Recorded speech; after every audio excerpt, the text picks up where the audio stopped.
Bienvenidos una semana más a las entrevistas de la Asociación Capernaum. Hoy vamos a hablar de adicciones y para ello cuento con la presencia de Mónica Fernández, que es educadora social especializada en adicciones y coordinadora de la vivienda de inserción de Patín y del centro de día. Bienvenida, Mónica, a la Asociación Capernaum.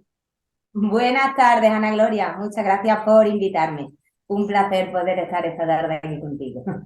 Y charlar un poquito. Sí.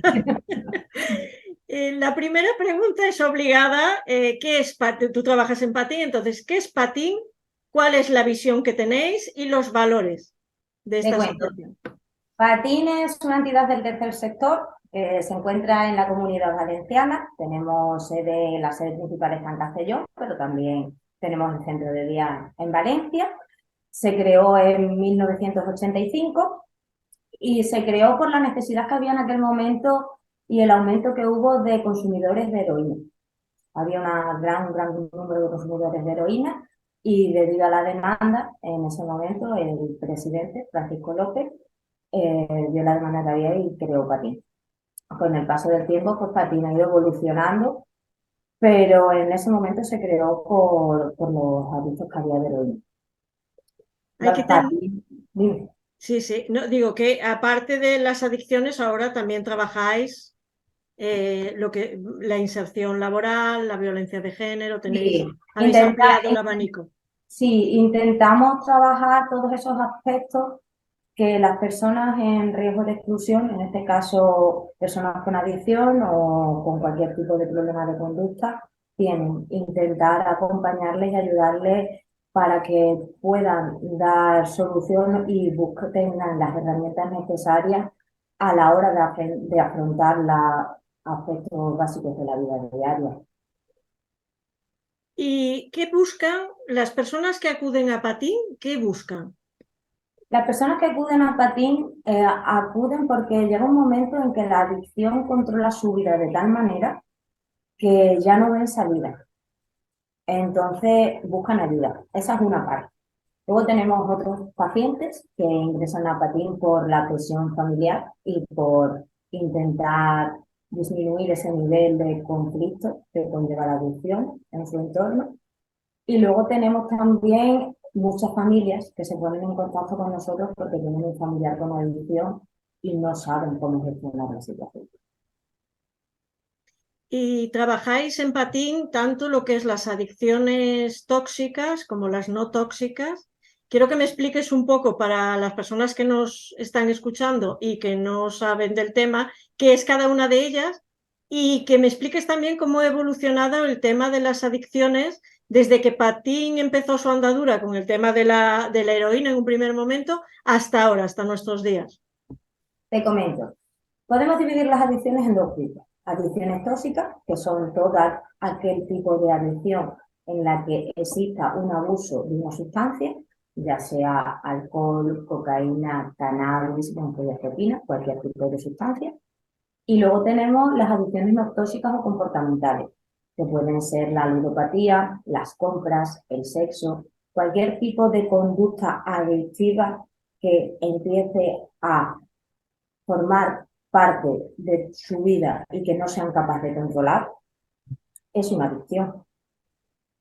Exacto. Luego, con respecto a lo que me comentabas antes, que es lo que te decía en el inicio, Patín empezó en el 85, empezó por el gran boom que hubo con la heroína en esa época, y luego pues, poco a poco ha ido avanzando y se ha ido adaptando a los tiempos y a lo que iba demandando la sociedad.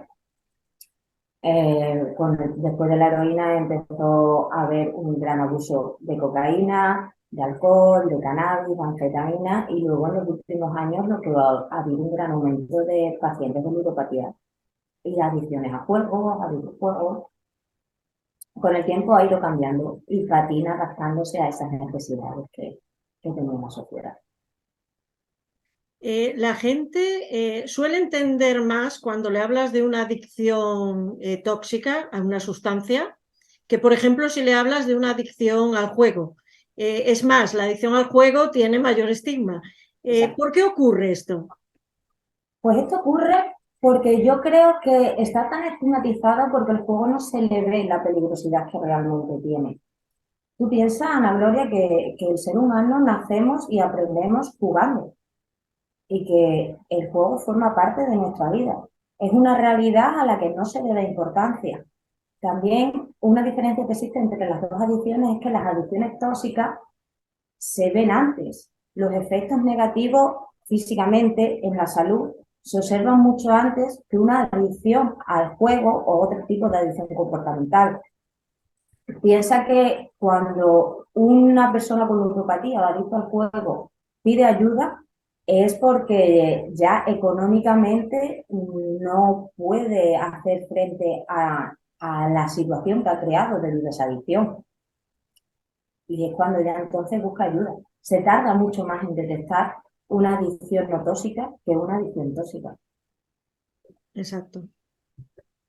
Tenemos un gran problema con el juego, como tú estás diciendo, aunque no se habla mucho de ello, no se quiere entrar tampoco en este tema porque deja muchos beneficios, Exactamente. incluido el Estado, que también gana mucho con el juego. Está el tema de la publicidad que se hace del juego también.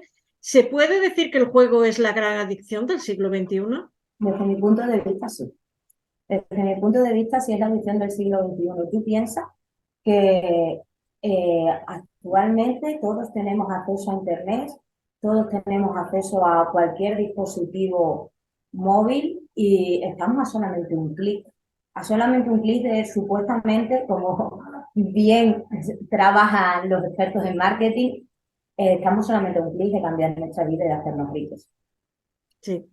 Todos los pacientes de juego empiezan ganando, pero y a la hora, cuando empiezan el tratamiento, siempre hablan de sus ganancias más que de las pérdidas. Es que yo gané, pero no son tan conscientes de esas pérdidas que han tenido por culpa de la adicción.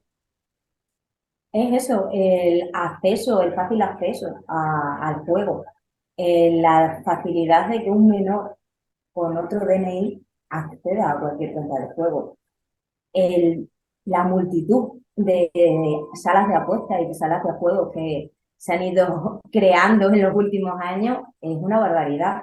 Y si lo observamos, en la mayor parte de salas de apuestas y de juegos están en zonas que son más vulnerables, con un nivel educativo menor y con un poder adquisitivo menor. Todo está muy pensado y muy bien estructurado para intentar sacar ese beneficio. Y se aprovechan de eso, de la vulnerabilidad de las personas. En las jornadas que habéis realizado hace poco en Patín, se habló del juego y del suicidio. ¿Cómo están relacionados el juego y el suicidio? Pues sí, como bien estás comentando, el día 3 de noviembre en el Paseo de la Pechina, aquí en Valencia, realizamos las jornadas de ludopatía y trabajamos y tratamos el tema de juego y suicidio. El juego y suicidio está muy relacionado, como el suicidio y cualquier tipo de adicción. Piensa que llega un momento en que la adicción controla tanto la vida de la persona que hay momentos en los que no ve salida. Hay pacientes de ludopatía, como estábamos hablando de ludopatía, continúo por ahí.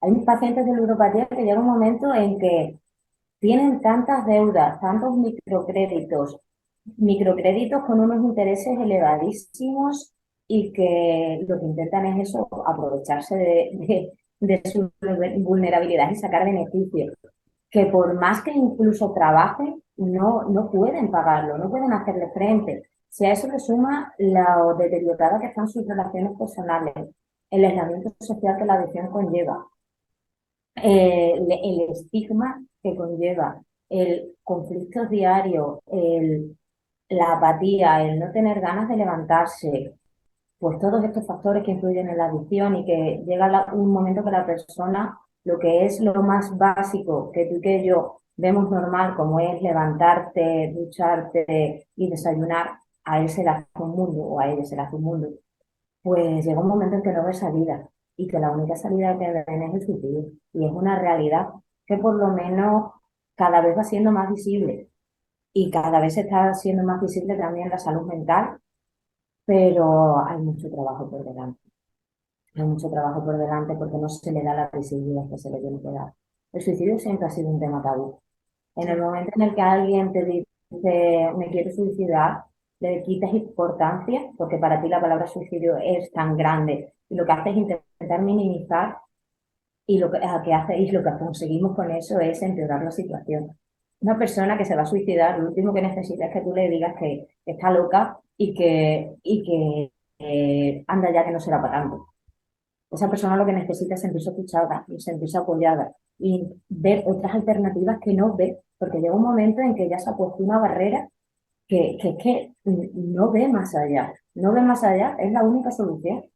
Y por eso es tan importante el trabajar el tema del suicidio y que todos empecemos a saber un poco gestionar estas situaciones, porque está a la orden del día. Lo que pasa es que en las noticias no salen los datos. Eso es que además, si una persona que quiere suicidarse te viene a decir que quiere hacerlo y lo que dices tú, le estás quitando importancia, lo que va a hacer es la próxima vez, porque eso ya encima le pones más culpa y más presión, y lo que va a hacer es que lo va a llevar a cabo, pero no va a pedir ayuda la siguiente vez que lo quiera intentar. Y no se Lo lo que va va a a decir a hacer nadie. es agravar el problema. Si tú una persona que tiene ideas suicidas, lo que hace es minimizar esa idea y no prestarle la atención que le tienes que prestar y el apoyo que le tienes que prestar, la próxima vez no te va a pedir ayuda. La próxima vez no lo vas a ver, no lo vas a ver más. Exactamente. Otro problema que veo yo es, por ejemplo, cuando es muy común verlo en las cafeterías, en las terrazas, los padres con niños pequeñitos que para que les dejen tranquilos, les dejan el móvil para que jueguen. Es muy típico. Tú hablabas antes desde que de pequeños jugamos y es algo que nacemos con ello, con las ganas de jugar. Pero el juego tiene que ser algo más bien social y tendemos a que lo hagan individualmente. Eso es muy peligroso, ¿no? Desde mi punto de vista es muy peligroso. Un padre, la peor alternativa que puede hacer para que su hijo le deje tranquilo o para que su hijo, después de un llanto, se tranquilice, es darle un dispositivo móvil. Es lo peor. Yo entiendo que ser padre es muy difícil, que no tenemos un manual para ser padres y que si a eso le sumas el estrés de la vida diaria, del trabajo y de los problemas que surgen diariamente, pues es una alternativa muy sencilla, pero es una alternativa que tiene que ser puntual. No puede ser una alternativa diaria ni una alternativa que sea constante. Porque si un niño llora y tú le das ese teléfono móvil, lo que hace es ocupar su mente y no está prestando atención a por qué viene ese llanto.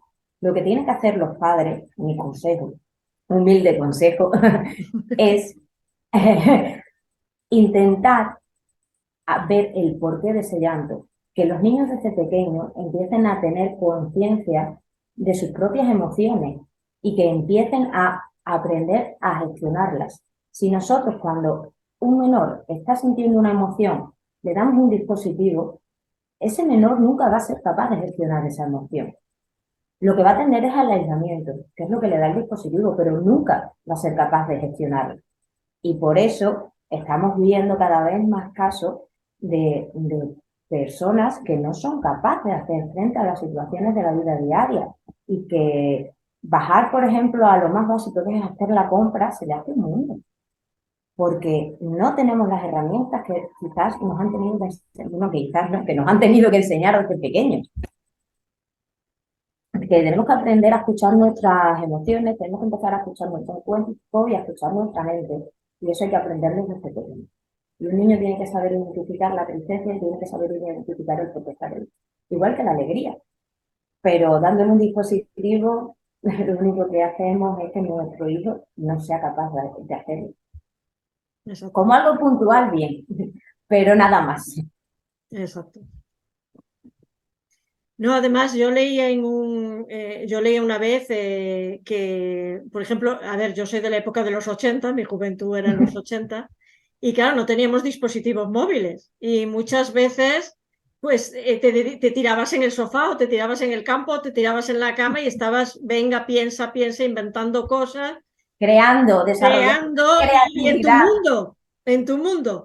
Y en cambio ahora, y me pasa a mí, ¿eh? Quiero decir, estoy en la cola de un supermercado y ya como que tengo que sacar el móvil o tengo que sacar el ebook o estoy esperando en una cafetería o quiero decir, cualquier momento de espera no puedo estar ni 5 minutos como antes sin nada en las manos y eso también lleva a estas cosas. Todos tenemos adicción al móvil, en menor o mayor medida, todos, porque tenemos la conducta aprendida de cuando no estamos haciendo nada importante, mirar el teléfono. Sí, Es nuestra vía de escape, sí, sí, sí, nuestra sí. forma de distraer la mente y de evasión. Exacto. Entonces, tenemos que intentar buscar si por trabajo lo tenemos que utilizar, como lo utilizamos tú y yo, por ejemplo, vale, por trabajo, pero buscar esas horas de desconexión al día. Forzarnos a estar desconectados, a no tener la tele encendida y a disfrutar de una buena conversación o de un buen libro o de un paseo. Darle valor a las pequeñas cosas que por el ritmo de vida que llevamos no se la damos. Y muchas veces eso, tendemos al aislamiento y tú ves si te fijas cuando pasas por las terrazas, que a lo mejor hay gente tomando algo, la mayor parte de esa gente no está disfrutando de ese momento. Siempre Está hay con el alguien mirando móvil. al teléfono en el grupo, siempre. Sí. A Entonces, veces todos, algo. ¿eh? A veces Sí. todos. Todos, Todos. me incluyo, que Sí. de forma automática, sin ser conscientes, miramos el teléfono y no disfrutamos del momento que estamos viviendo justamente en ese instante. Exacto. Sí, tienes toda la razón.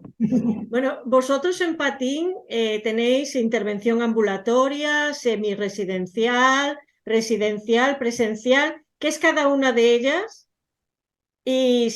Por ejemplo, ¿qué diferencia? Pues vosotros tenéis lo que son viviendas de inserción, tenéis centros de día y tenéis comunidades terapéuticas, que me imagino que todo ello está relacionado, que me lo expliques un Te, poquito. te cuento un poquito. Tenemos una comunidad terapéutica privada con 17 plazas y luego dentro de esa comunidad terapéutica también tenemos una vivienda de apoyo al tratamiento para mujeres. Esas 6 plazas son 6 plazas públicas. Son recursos de régimen cerrado. En ellos, los pacientes lo que realizan es la desintoxicación y la deshabituación. El programa suele durar de unos 6 meses en adelante, pero depende de cada perfil del paciente. Nosotros nos adaptamos a las condiciones, al perfil y a las necesidades de cada paciente. Cada uno tiene su plan de intervención y con cada uno se trabaja de una forma totalmente diferente. Eso por una parte, tenemos la comunidad terapéutica. Y luego tenemos 2 viviendas de inserción sociolaboral. Una de mujeres, que es la que yo soy la coordinadora, y luego otra de hombres.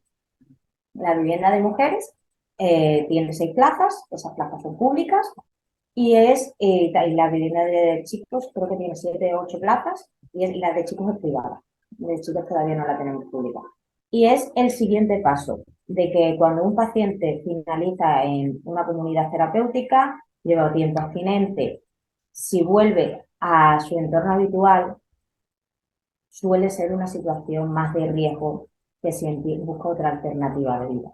Entonces, en las viviendas de inserción, ellos son autónomos, simplemente reciben un seguimiento, acuden por la mañana al centro de día para continuar afianzando esas herramientas y esos conocimientos que se les han enseñado y que han aprendido en comunidad terapéutica durante el proceso de desintoxicación y deshabituación. Y es el pasito antes a que sean totalmente autónomos. Empiezan la inserción laboral, empiezan a gestionar ellos su economía, a tener su teléfono todos los días y a buscar actividades de ocio que le llenen. Empiezan a tener una vida normalizada, sin tanta con supervisión, pero sin tanto control. La verdad que la vivienda de inserción es un recurso que es muy necesario y que hay una gran escasez de recursos. Es muy necesario porque cuando tú piensas que cuando están en comunidad terapéutica para ellos es como una burbuja, Sí. no, se enfrentan a la realidad, realizan salidas terapéuticas, uno conforme van avanzando en el proceso, pero no es la vuelta a la vida real. Si se llevan el alta terapéutica y vuelven a la vida real tan de golpe, algunos no son capaces de enfrentarlo. Entonces, hacer esa transición antes de pasar a su vida normalizada a una vivienda de inserción es como ir caminando poco a poco de la mano con ellos. Y en las viviendas de inserción, por ejemplo, en la de mujeres que coordinas tú, me dices que vienen del centro de la comunidad terapéutica. Pero ¿cuántas personas? Quiero decir, por ejemplo, imagínate que en la comunidad terapéutica salen X mujeres. ¿Cuántas pueden ir a ese piso? ¿Qué requisitos tienen que cumplir para ir a ese piso? Porque a lo mejor todas no pueden ir. Pues nos la deriva su UCA de referencia, no todas no pueden ir. Además, hay pacientes que su situación familiar y su entorno es un entorno saludable y que pueden, en vez de, no necesitan ese proceso de transición a la vivienda de inserción, sino que terminan el tratamiento en comunidad terapéutica y retoman su vida con otros hábitos, pero retoman su vida y no supone un riesgo para ellos. Pero si tienen que regresar a un entorno de consumo, pues es muy complicado que se mantengan abstinentes. Entonces, el procedimiento de acceso es a través de la UCA de referencia. Las UCAs de pacientes que llevan tiempo abstinentes y que necesitan un recurso porque su domicilio particular es una situación de riesgo para estos pacientes. Entonces, ahí es cuando nos derivan. Hay algunas que simplemente han estado a lo mejor en un centro de día, llevan abstinente tiempo, no han pasado por comunidad terapéutica, pero su zona familiar y su entorno es situación de riesgo para ellos. Si están abstinentes también nos derivan. No tienes por qué venir solamente de comunidad terapéutica. Hay diferentes formas de acceso. ¿Y qué se encuentran las mujeres que llegan ahí? Quiero decir, ¿cuál es el programa que siguen? El programa que siguen es el tener una rutina más flexible que la que tienen en comunidad terapéutica, con un acompañamiento por mi parte y luego por la asistencia del centro de día. Ellas retoman el horario, pero ya no las levanta nadie por la mañana, ellas ya se levantan solas, empiezan a mantener toda su rutina, a asistir a sus obligaciones, como te comentaba antes del centro de día, a hacerse sus tareas domésticas con una supervisión mucho menor que la que tenían en centro de día, a resolver conflictos por ellas mismas que surgen en la vivienda, que antes siempre tenían una supervisión de un profesional. Empiezan a aprender a gestionar todas esas situaciones que nos pasan a todos a diario, pero con un apoyo profesional que, si alguna les supera, las van guiando para hacerle frente. Y luego la inserción laboral también. Exacto. ¿Y Empieza con tienen la una inserción mínima laboral, con formación. ¿Tienen una mínima estancia en la casa o cada mujer, dependiendo de cómo lo lleva? Depende de la necesidad de cada paciente. Pero el programa dura 3 meses con posibilidad de ampliación a otros 3 meses más, es decir, un máximo de 6. Lo que en ocasiones, según el caso de cada mujer, si está haciendo un muy buen programa y el programa ha finalizado, pero por ejemplo no ha conseguido la inserción laboral o está haciendo una formación y esa formación no la ha terminado, pues nosotros, bueno, me pongo en contacto con la UCA de referencia y la UCA de referencia le solicita nuevamente el programa. Hay algunas que han estado incluso un año en la vivienda. Lo importante es finalizar los objetivos y que cuando ellas salgan lo más preparadas posible. La mayor parte termina iniciando su vida en Castellón y alejada de cualquier situación de riesgo, con un entorno nuevo y saludable. Y bueno, me hablaste del centro de día. Por ejemplo, los que están en comunidad terapéutica que salen y tienen una familia y tienen un ambiente que no tienen que ir a una de las viviendas, ¿tienen que pasar por el centro de día o no es necesario? Lo suyo sí. Una vez que si rompe completamente de forma drástica con la ayuda profesional, quieras que no, para mantener la abstinencia es muy complicado. Si una vez finalizada el proceso terapéutico ingresan en centro de día y continúan con un tratamiento ambulatorio, ellos no bajan la guardia. Continúan teniendo esa señal de alerta de soy un adicto, la adicción es para toda la vida y si esta situación me está superando y tengo dudas y no sé cómo gestionarla, tengo un profesional que me está acompañando y que me está guiando en cómo hacerlo. Entonces yo recomiendo, pues tras un paso por una comunidad terapéutica, busquen ayuda profesional, ya sea en un centro de día o en otro tipo de recurso privado, pero que no se desvinculen, porque es eso, la adicción es para toda la vida. Te puedes tirar muchísimos años sin consumir y que haya una situación que no gestiones bien y te lleva al consumo.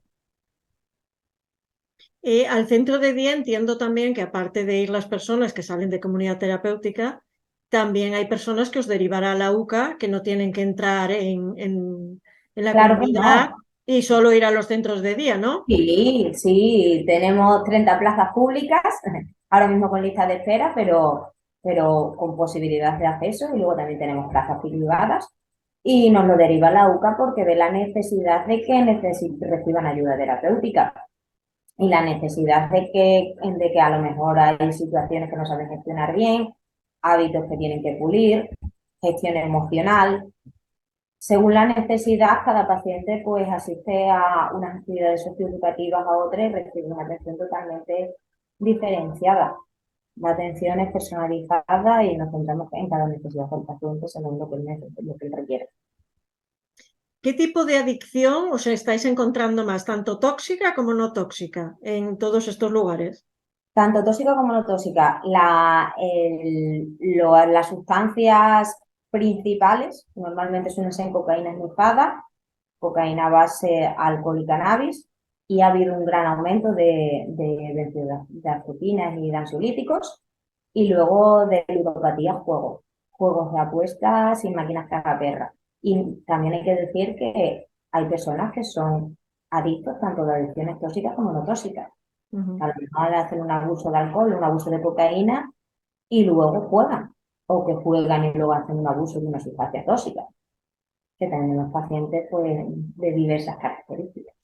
Y las edades, quiero decir, ¿hay más mujeres, más hombres, dependiendo de la adicción y qué edad media suelen tener, más o menos? La verdad es que el abanico es muy amplio. Edad media no hay. No hay. Tenemos pacientes desde los 18 hasta los 70 y tantos. No hay una edad para tener una adicción. Simplemente hay una situación en la vida que te lleva a ello. Bueno, tú eres educadora social, que, bueno, sois un colectivo profesional imprescindible en este tema con el trabajo con las adicciones, junto con los trabajadores sociales y también los trabajadores sanitarios. Eh, ¿Cuál es el trabajo de una educadora social? Por ejemplo, en esta vivienda de inserción que estás, en el centro de día, ¿qué funciones realiza una educadora social? Pues las funciones de un educador social es el acompañamiento del paciente desde el minuto uno.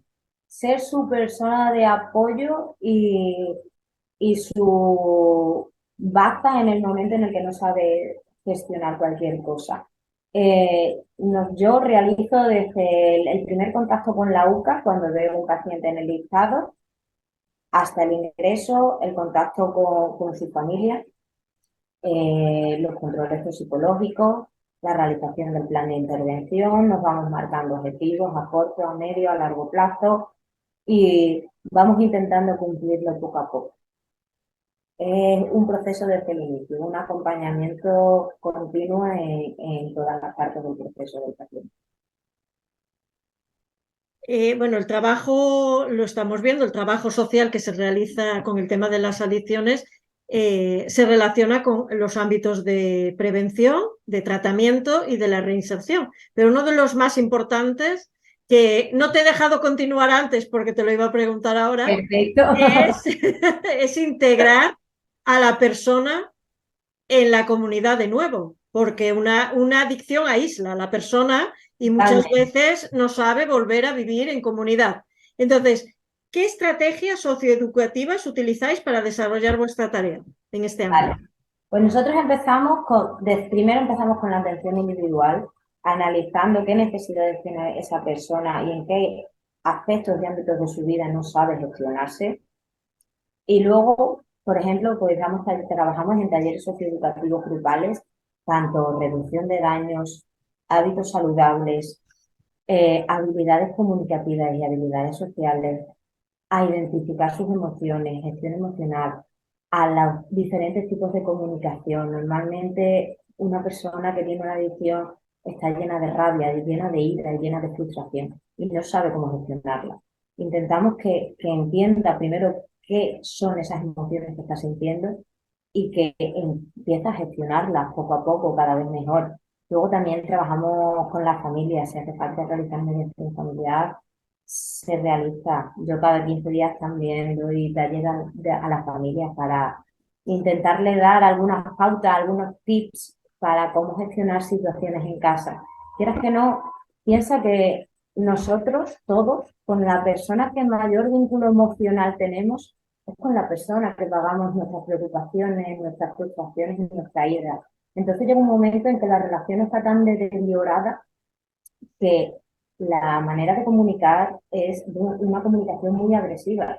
Y todo eso es necesario trabajarlo, reconducirlo y hacer entender tanto al paciente como a la familia, a su entorno, de que hay otras alternativas de gestionar una situación tan complicada. Entonces, es un trabajo que hay que hacerlo desde la raíz, de analizar todo lo que hay que cambiar e intentar ayudar por lo menos a modificarlo.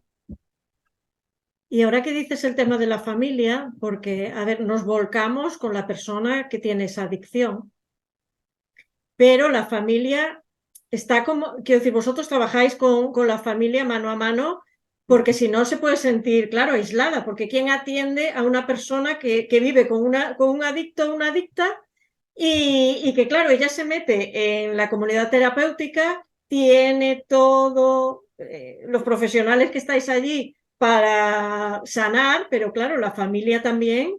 La familia es un pilar fundamental en la recuperación de un paciente. Hay muchos que llegan en un momento en el que ya ni tan siquiera su familia les apoya y que no tienen este factor de protección.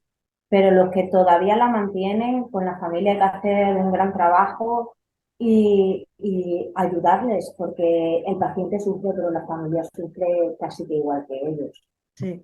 Entonces es muy necesario ese acompañamiento familiar también. ¿Os habéis encontrado algún caso? Porque yo es que hice las prácticas en Proyecto Hombre. Ah, Yo hice, sí, sí, entonces manejas el... manejo el tema, entonces por eso digo, voy a hacerle estas preguntas así que se me están ahora ocurriendo. que se te vayan ocurriendo. Sí, por ejemplo, que yo me acuerdo muchos cuando entraban al mes de estar ya te decían que estaban bien, que estaban sanos. En Esa cambio, falsa seguridad. cuando se enfrentaban a la primera salida de fin de semana, no querían, tenían miedo. Y cuando se acercaban esos 6 meses de finalizar todo el programa, también estaban un poco, claro, no sabían con qué iban a encontrarse.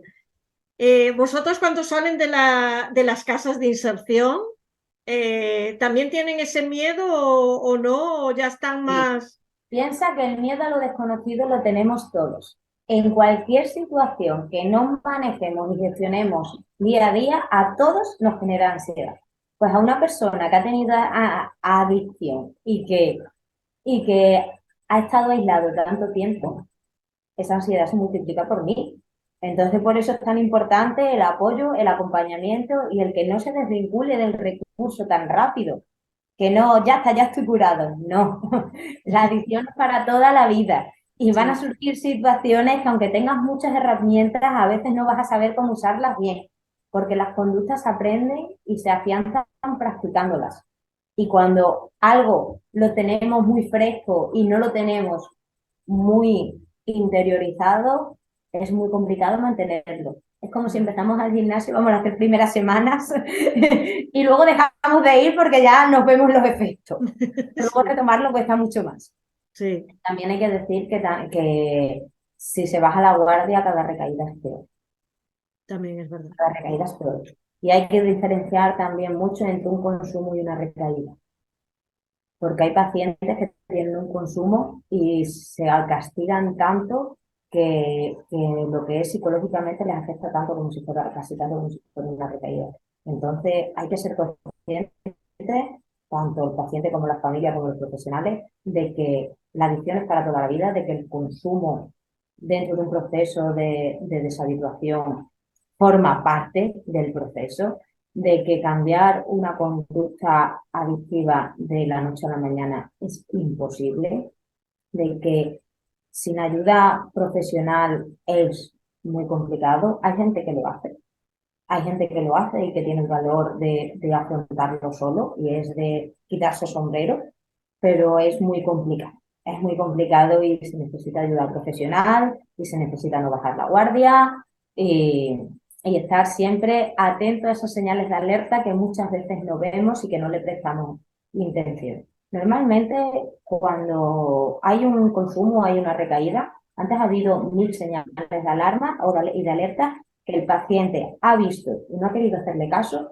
o que como está en el inicio del proceso no las ha visto. El no confiarse, porque a veces se Exactamente. confían de, bueno, puedo ir Exactamente. por aquí, puedo ir por el medio de las botellas de Mercadona y Exactamente. la primera vez no pasa nada, la segunda no pasa nada, pero a la 3 sí. Exactamente. Exactamente. No me gusta. ¿Qué les dirías? Por ejemplo, hay muchos padres que tienen hijos menores que son adictos y ahora cada vez son más jóvenes y son adictos y a lo mejor no quieren ir a un centro y ya tienen un consumo que provoca violencia en el hogar, con los padres, rompiendo cosas o vendiendo cosas. ¿Qué puede hacer un padre, por ejemplo, que el hijo a lo mejor no quiere ir a un centro o qué se puede hacer con ese Que busca joven? ayuda profesional el padre para por lo menos tener herramientas para gestionar esa situación.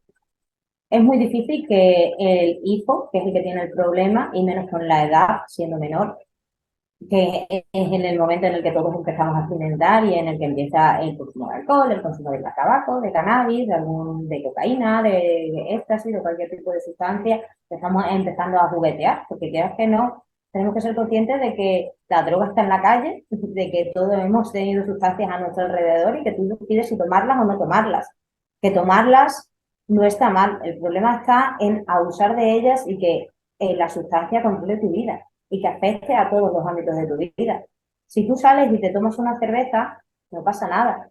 Pero si tú necesitas una cerveza para levantarte, ahí ya sí tienes un problema. Entonces yo lo que me he ido, lo que Lo que te les dirías a los recomendaría a padres. estos padres sería que buscaran ayuda profesional para enfocar mejor la situación. ¿En vuestros centros pueden entrar menores o no? Hemos tenido algún caso en la comunidad terapéutica privada y son los menos porque quieras que no, la adicción no está tan avanzada. Entonces, cuando ellos no son conscientes de que tienen una adicción, lo ven normal, porque claro, lo que hemos estado hablando, en los menores el abuso de sustancias mucho es como normal.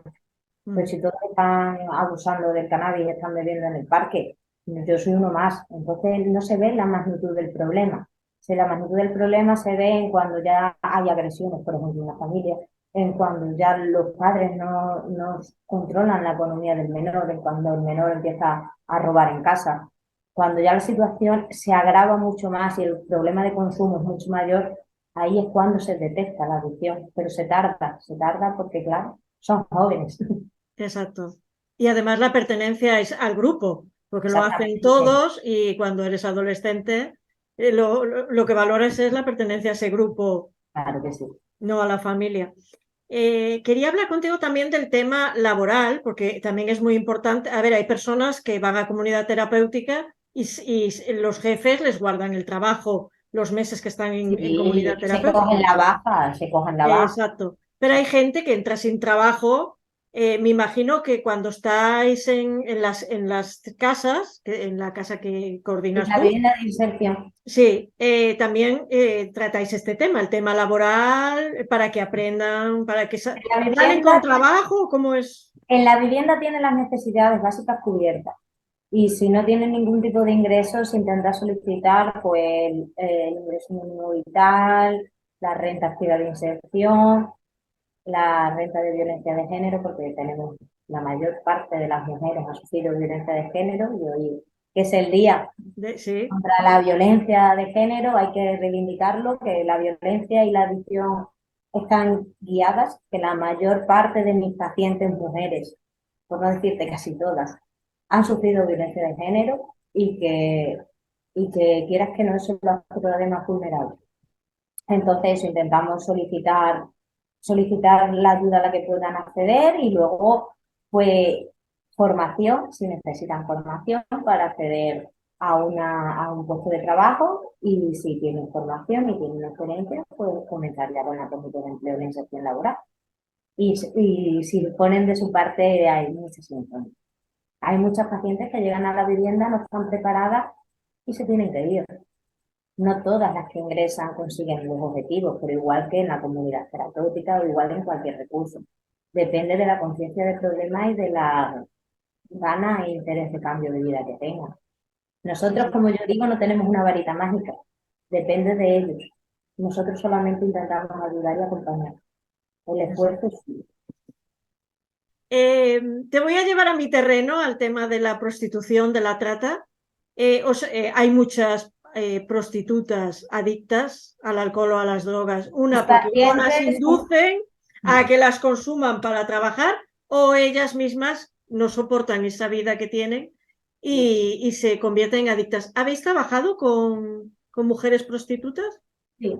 Sí, porque muchas de nuestras pacientes llega un momento en que su entorno le ha dado la espalda de tal manera y ellas ya han perdido todo lo que tenían, que la única forma que tienen para costearse la adicción es la prostitución. Entonces terminan prostituyéndose para poder conseguir la sustancia.